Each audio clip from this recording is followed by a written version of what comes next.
오늘 하나님께서 우리에게 주신 말씀은 마가복음 14장 51절에서 52절의 말씀입니다. 여러분이 받으신 주보 뒷면에 말씀을 보면서 다 함께 봉독하겠습니다. 한 청년이 벗은 몸에 배에 호디부를 두르고 예수를 따라가다가 무리에게 잡히매 배에 호디부를 버리고 벗은 몸으로 도망하니라. 아멘. 이 시간 신장근 담임 목사님께서 오늘의 행동이 내일의 운명을 만든다라는 제목으로 말씀 선포하시겠습니다. 제가 초등학교 6학년 때 담임 선생님이 해주신 이야기가 있습니다. 그것은 히말라야라고 하는 곳에 산다고 하는 전설의 새에 관한 그런 이야기였습니다. 그 새의 이름은 할단새입니다. 할단새. 이 새는 낮에는 울지 않고 밤에만 우는데 하도 슬프게 울어서 야명조, 밤에 우는 그런 새라고 하는 별명이 있습니다. 이 할단새가 밤마다 우는 이유는 추위를 피할 둥지가 없어서 히말라야의 그 추위 속에서 그렇게 추워서 우는 것입니다. 이 새는 밤새 이 나무 저 나무를 갖다가 옮겨 다니면서 내일은 꼭 둥지를 지으리, 내일은 꼭 둥지를 지으리라고 중얼거리면서 다짐을 한다는 것입니다. 하지만 아침이 되고 해가 뜨고 날씨가 따뜻해지면은 모든 것을 잊고 이 나무 저 나무 옮겨 다니고 또 친구들과 놀다가 정신이 팔려서 그렇게 하루를 다 보낸다는 것이죠. 그리고 다시 밤이 되면 다시 슬피 울면서 후회하는 일이 반복이 됩니다. 그러나 아침이 다시 되게 되면 모든 것을 잊어버리고 다시 노는데 바쁘게 그냥 하루를 그렇게 보낸다는 거죠. 할단새는 평생 집이 없어서 슬프게 돌아다니는 운명입니다. 그런데 그런 운명을 만든 것은 오늘 해야 할 일, 둥지를 짓는 그 간단한 일을 내일로 매일 미루는 그 습관, 게으른 생각과 게으른 행동에 있습니다. 모든 것은 생각하는 대로 된다고 흔히들 얘기하지만 생각만 하고 행동하지 않는 사람은 결국 사는 대로 생각하게 되어 있습니다. 사람들은 과정의 힘을 너무 가볍게 생각합니다.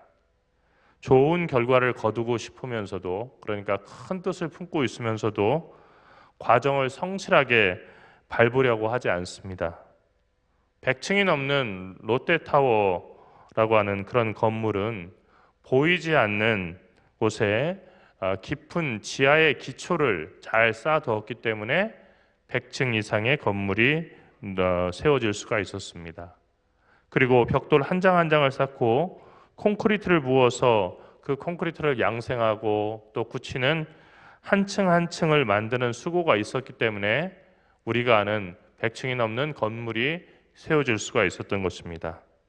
제가 어제 지방을 다녀오다 보니까 차창 밖으로 논에 물을 데워놓은 것이 보였습니다. 모내기를 할 때가 된 것입니다. 가을에 많은 벽실을 거두기 위해서는 봄철에 뭐를 심어야 한다는 것을 모르는 그런 농부는 하나도 없습니다. 아무리 바빠도 아무리 힘들어도 농부는 봄철에 씨를 뿌립니다. 이유는 간단하고 분명합니다. 가을에 거두기 위해서입니다. 봄철에 뿌리지 않으면 아무것도 거둘 것이 없다는 것을 농부는 잘 알고 있기 때문이죠. 이처럼 과정을 성실하게 채워갈 때 의미 있는 결과에 다다를 수가 있습니다. 공부도 마찬가지고 예수 믿는 일, 천국 가는 일도 마찬가지입니다. 우리가 흔히 대학 가는데 핵심 과목이라고 말하는 국어, 영어, 수학, 이 과목이 어려운 이유는 의욕만 가지고 하루아침 열심히 했다고, 그리고 일주일 열심히 했다고 해서 그 과목의 성적이 갑자기 확 오르지 않기 때문입니다. 사실 지루하기도 하고 까다로운 문제 하나하나를 푸는 과정 속에서 우리의 뇌는 혹사를 당합니다. 그런데 그 혹사를 통해서 어려운 문제도 해결할 수 있는 고효율의 뇌로 변하고 성장하는 것입니다. 그게 학습의 과정입니다.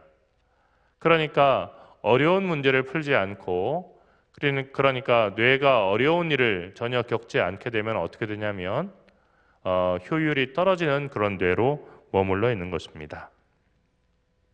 오늘 말씀을 보면 가련하고 어처구니 없는 한 청년의 이야기가 나옵니다.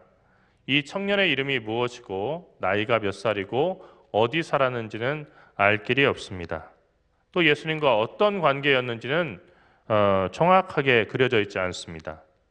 12명의 제자 가운데 하나였는지 아니면 12명의 그 제자는 아니었지만은 예수님 곁에서 머물던 그 가까운 제자였는지 우리가 알 길이 없습니다. 다만 이 청년은 예수님의 12제자들이 다 예수님을 버리고 도망갔을 때 병사들에게 붙잡혀가는 예수님을 따라갔다는 것이 오늘 성경의 말씀입니다. 여기까지 보면 이 청년은 성경에 기록되어 칭송을 받을 만한 그런 청년입니다. 그런데 오늘 말씀을 자세히 읽어보면 이 청년이 조금 이상한 면이 있습니다. 기이하게도 이 청년은 벗은 알몸에 배 혼니부를만 두르고 예수님을 따라갔다는 것입니다. 그러니까 알몸에다가 아무 옷도 입지 않고 배로 만든 그 혼니불만 두르고 자기의 부끄러운 부분을 감추고 그렇게 예수님을 따라갔다는 것입니다. 정신이 이상한 청년이었는지 아니면 가난하거나 그럴 만한 사정이 있었는지 우리는 알 수가 없습니다. 그리고 그것은 오늘 이야기의 본질이나 또 주제도 아닌 것 같습니다. 다만 이 청년은 제자들도 다 예수님을 떠나고 버렸을 때 예수님을 홀로 따라갔다는 것입니다. 하지만 이 청년은 이렇게 예수님을 따라가다가 사람들의 무리에게 붙잡히자마자 배 혼니부를 버리고 알몸이 되어서 벗은 몸으로 도망갔다는 것이 오늘 우리가 읽은 말씀의 증언입니다. 사람들은 청년의 담대했던 행동, 그러니까 제자들도 다 예수님을 버렸는데 예수님을 홀로 따라갔던 그 행동이 아니라 알몸으로 도망간 나중 모습만을 기억하고 성경에도 이 청년의 이야기를 기록해 두었습니다. 예수를 따르다가 알몸으로 도망간 청년이 이 오명을 평생 지니고 가실 것은 우리가 미루어 생각해 볼 수 있습니다. 그런데 이 청년은 죽은 다음에도 2000년이 지난 지금까지도 성경을 읽는 사람들에게 예수를 따르다가 알몸으로 도망간 청년이라고 하는 그런 이름으로 지금도 기억되고 있는 것입니다. 예수님은 누구든지 나를 따르려거든 자기 십자가를 지고 나를 따르라고 했습니다. 예수님을 따른다고 하는 것은 십자가의 그 고난을 감당하는 데까지 예수님을 따라가는 것입니다. 예수님과 함께 죽는 것이죠. 그런데 이 엄청난 일, 십자가를 지고 예수님과 함께 죽는 것과 같은 이 엄청난 일은 하루아침에 되는 일이 아닙니다. 매일 자기 십자가를 지는 그 일에서부터 출발합니다. 십자가라는 것은 여러분 사형 형틀인데 매일같이 여러분들이 사형 형틀을 져야 된다 하는 이야기는 아닙니다. 사실 십자가라고 하는 것은 각 사람에게 그리고 그 사람의 처지에 따라서 다양한 것을 의미할 수가 있습니다. 어쨌든 매일 십자가 지기를 포기하거나 거부하는 사람은 예수를 따를 수 없다는 것입니다. 누구나 삶의 아름다운 목표를 하나쯤 생각할 수 있습니다. 내가 이런 목표를 이루고 이런 사람이 되고 이런 일을 할 수 있다면 참 인생은 보람 있고 아름다울 거야 라고 하는 꿈을 가질 수는 있습니다. 하지만 누구나 그 목표나 꿈을 이룰 수 있는 것은 아닙니다. 사람들은 대부분 목표는 크게 잡으면서 그 목표를 향해서 매일 걸어야 되는 한 걸음 한 걸음은 하찮게 생각하고 지루하게 생각하기 때문입니다. 그런데 여러분의 평생은 어떻게 평가가 되냐면요. 여러분이 지금부터 살아갈 앞으로의 10년간의 삶을 어떻게 살았는가에 따라서 여러분의 평생이 결정되게 될 겁니다. 그러면 여러분의 10년 이후의 삶이 어떻게 될 것인가? 그것을 알아보려면요. 올해 여러분이 어떻게 12월까지 여러분에게 남은 삶을 살았는가에 따라서 앞으로 10년이 결정될 것입니다. 그러면 올해 여러분의 삶이 어떻게 될 것인가를 알고 싶다면 이번 한 달 여러분이 어떻게 살았는가를 보면 그러면 올해 1년이라고 하는 이 한 해가 어떻게 결정될지를 알 수가 있습니다. 이번 한 달을 어떻게 살았는가는 이번 한 주를 어떻게 살았는가에 따라서 결정이 될 것이고, 또 이어서 이번 한 주를 어떻게 살았는가는 오늘 하루를 어떻게 살았는가에 따라서 달라집니다. 그리고 오늘 하루를 어떻게 살았는가는 지금 이 순간 내가 무슨 일을 하고 있고 어떻게 살고 있는가에 따라서 달라진다는 것입니다. 그러니까 어떤 1년도 365일이 모이지 않고 1년이 될 수는 없습니다. 그리고 어떤 인생도 이 수많은 365일, 이 수많은 1년이 모이지 않고 평생이 될 수는 없습니다. 그러므로 의미 있고 아름다운 인생을 살기 위해서는 오늘 하루를 잘 살아야 되고, 오늘 하루를 잘 살기 위해서는 지금 이 순간이라고 하는 우리가 흘려보내고 늘 뻔하고 같은 것 같은 이 반복되는 시간들을 정말로 다시 오지 않을 순간으로서 그렇게 잘 살아야 합니다. 할단새처럼 내일의 계획만 세우고 오늘은 아무것도 하지 않는다고 한다면 인생의 소중한 시간은 그렇게 그냥 지나가 버리고 말 것입니다. 기억하십시오. 시도하지 않고는 아무 일도 일어나지 않습니다. 홈런 타자는 그 삼진율 면에서 다른 일반 타자보다 훨씬 높다는 것을 야구를 좋아하는 사람들은 누구나 다 알고 있습니다. 그러니까 팀에서 삼진 아웃 가장 많이 되는 사람 가운데 하나가 홈런 타자입니다. 왜냐하면 항상 큰 거 한 방을 노리기 때문입니다. 그래서 실패도 많이 합니다. 하지만 실패를 많이 하기 때문에 남이 치기 힘든 홈런도 치는 것입니다.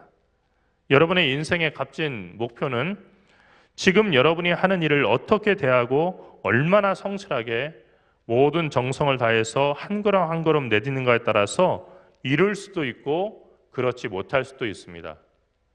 유홍준이라고 하는 작가가 쓴 나의 문화유적 답사기에는 그런 구절이 나옵니다. 종은 치는 사람의 공에 따라서 다른 소리를 낸다는 것입니다. 똑같은 종이지만 그 종을 치기 위해서 얼마나 그 종 치는 그 공을 갖다가 당겨서 멀리 당겨서 치냐에 따라서 깊고 웅장한 소리를 낼 수도 있고 땡 하는 그런 우스꽝스러운 소리를 내고 멈출 수도 있는 것입니다.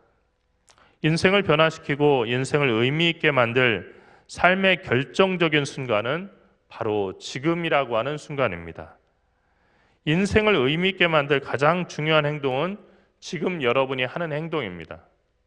시간이 5월이라고 하는 이 봄과 여름이 연결되는 계절의 마지막 주를 향해서 가고 있습니다. 이제 중순이 됐고 곧 5월이 다 지나고 말면 그러면 여름이 될 거예요. 올해도 이렇게 빨리 지나갑니다. 그 5달이 다시 한번 반복이 되면은 10월 달이에요. 그리고 한 달 더 있으면 11월입니다. 한 해는 이렇게 빠른 것입니다. 그래서 옛 조상들은 소년이노 학난성하니, 소년은 늙고 그리고 학문은 이루기 어려우니 일촌광음이 불가경이라, 아주 그 짧은 그 시간도 함부로 그냥 흘려보낼 수 없다라고 그렇게 이야기했습니다. 소중한 여러분의 시간은 지금이라고 하는 순간을 어떻게 보내냐에 따라서 완전히 달라지는 것입니다. 초기값의 작은 변화가 결과에서의 큰 차이를 나타낸다는 것이, 그것이 바로 카오스 이론에서 우리에게 얘기해주는 인생의 비밀입니다. 작은 한 걸음을 다르게 내딛음으로써 다른 결과를 맛볼 수 있고, 배 혼니버를 벗어놓고 벌거벗은 채 도망간 청년이라고 하는 그런 선택이 아니라 끝까지 예수를 따랐던 의미 있는 제자로서 남을 수 있는 그 기회를 놓쳤던 이 청년을 기억하면서 오늘 하루, 그리고 여러분이 보내야 되는 이번 주 하루하루를 소중하게 그리고 의미 있게 유감 없이 보내기를 간절히 축원합니다. 기도하겠습니다. 사랑하신 하나님, 은혜와 사랑을 감사합니다. 우리에게 주신 하루하루 순간순간이 얼마나 소중한 순간인지, 하나님께서는 이 순간을 소중하게 생각하고 정성을 다하는 사람에게 어떻게 복 주시는지 저희가 말씀을 통해서 다시 깨닫게 됩니다. 하나님, 끝까지 예수를 따랐고 그리고 예수를 위해서 잡혔으며 예수를 위해서 죽기까지 예수를 따랐던 제자라고 하는 영광스러운 이름을 얻을 기회를 부여받았지만 결국 벌거벗은 채 도망갔던 겁쟁이 제자라고 하는 그런 이름으로 성경에 기록됐던 이 청년을 저희가 잊지 않도록 인도하여 주시옵소서. 매 순간을 내 삶의 마지막 순간인 것처럼 최선을 다하며 살아가게 하시고 정성을 다해서 매 순간 하는 일에 집중하고 또 몰입하며 그래서 탁월함을 만들어내는 저희 모두가 되게 인도하여 주시고, 하나님께서 우리의 삶 가운데 감춰놓으신 하나님의 크신 복을 발견하고 감사할 수 있는 우리 주님의 자녀들 될 수 있도록 이 시간 머리 숙인 당신의 자녀들을 축복하시고 인도하여 주시옵시며 그들이 하는 공부 가운데 지혜와 명철을 주셔서 승리할 수 있도록 도와주시옵소서. 사랑하신 예수 그리스도의 이름으로 간절히 기도리옵나이다. 아멘.